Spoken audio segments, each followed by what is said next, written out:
Gyanvapi case में Allahabad high court ने अपना फैसला सुनाया है। हाईकोर्ट ने मुस्लिम फरीक की दरखास्त को मुस्तरद करते हुए व्यास तहखाने में हिंदू फरीक को पूजा जारी रखने का हुक्म दिया। इससे कबल वाराणसी डिस्ट्रिक्ट कोर्ट ने भी इस मामले में हिंदुओं के हक में फैसला दिया था, जिसके खिलाफ मुस्लिम फरीक ने इलाहाबाद हाईकोर्ट से रुजू किया था।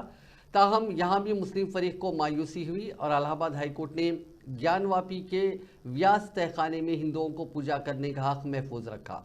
एक रिपोर्ट के मुताबिक हाईकोर्ट ने हिंदू और मुस्लिम दोनों फरीकों के दलाइल सुनने के बाद फैसला पहले ही महफूज कर लिया था। वाराणसी अदालत के हुक्म को अंजुमन इंतजाम कमेटी ने चैलेंज किया था, जिसमें पूजा पर रोक लगाने की बात कही गई थी। मुस्लिम फरीक ने दावा किया था कि वाराणसी कोर्ट ने डीएम को रिसीवर मुकर्रर किया है, जो पहले ही काशी विश्वनाथ मंदिर के रुकन हैं, इसीलिए उन्हें तैनात नहीं किया जा सकता। मुस्लिम फरीक ने यह भी कहा कि दस्तावेज में किसी तहखाने का जिक्र नहीं है। वाज़ेह है कि ज्ञानवापी मस्जिद के सर्वे के बाद तहखाने को खोला गया था।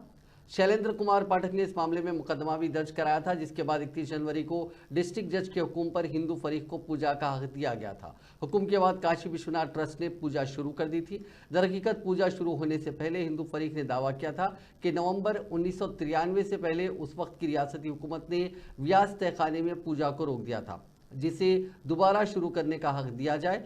साथ ही मुस्लिम फरीक ने प्लेसेस ऑफ वर्शिप एक्ट का हवाला देते हुए अर्जी को खारिज करने का मुतालबा किया था, लेकिन अदालत ने मुस्लिम फरीक की दरखास्त को मुस्तरद कर दिया और हिंदू फरीक को ज्ञानवापी के व्यास तहखाने में पूजा करने का हक दे दिया।